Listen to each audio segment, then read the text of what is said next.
Hello, everyone. Welcome into the Coach's Corner with Andy Cavins. Coach, welcome to the show. Thanks for having me.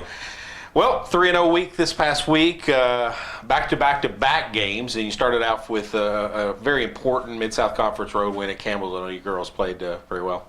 For sure, it's always nice to get another conference win. Campbellsville being right up the road is always a big match. We played pretty well. We got a little lackadaisical in the third set and came back emphatically in the fourth. And Campbellsville's a good team. I firmly think that they're the third best team in our conference and someone that should be receiving votes at least in the poll. So they're getting better and better. So it was a nice win to kind of get us ready for the other matches last weekend.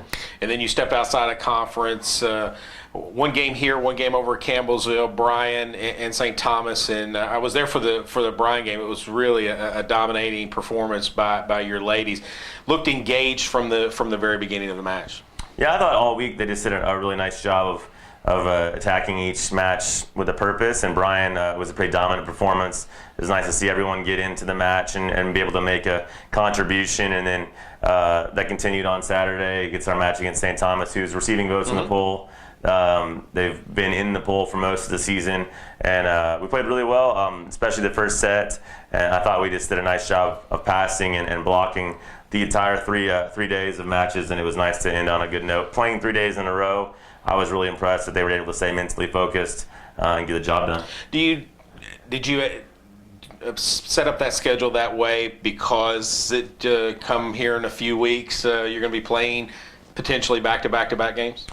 Well, honestly, we just wanted to make sure we had the matches, and just with the way football schedule worked out, it just was better to spread the matches out so that the girls weren't overworked, and obviously our internal department here wasn't overtasked. But we also just wanted to make sure we did get the matches. So I was a little nervous going into the week because that is just kind of a daunting task to uphold, but they did a great job, and then definitely, like you said, it bodes well for conference tournament and going into the postseason.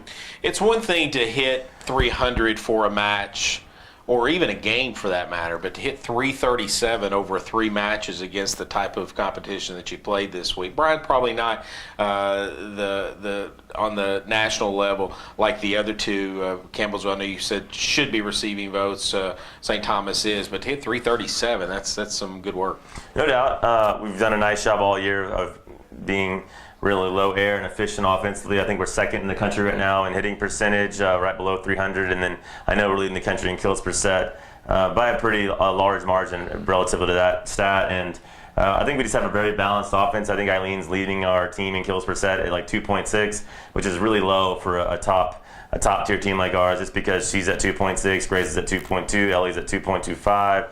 And she's got multiple girls right in that same range. I think it makes it really difficult to play defense against us. And Mackenzie Montano is definitely making a statement for Conference Player of the Year, and I think she really keeps the offense going. But just the entire group is playing well as a unit, and that makes us hard to stop.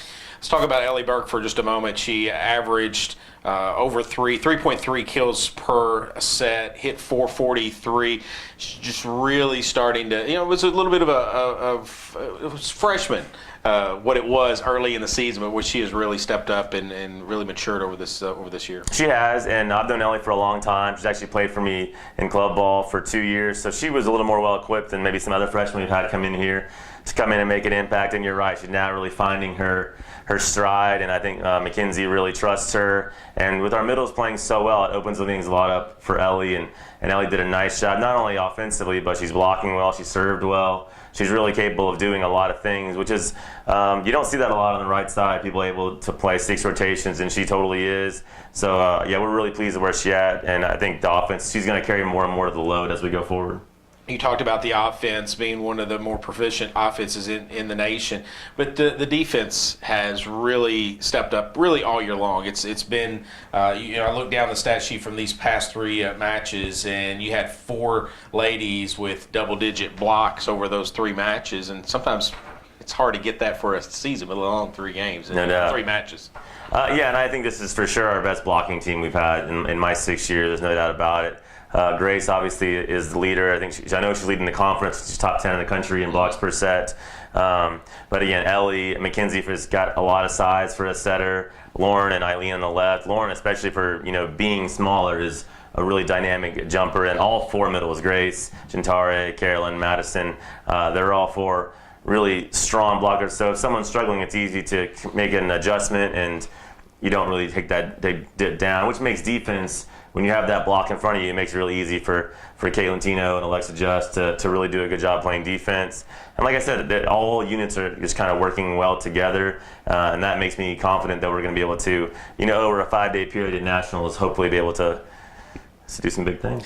23-1 on the season with this past week's 3-0 week for Lindsey Wilson, still ranked 5th in the country.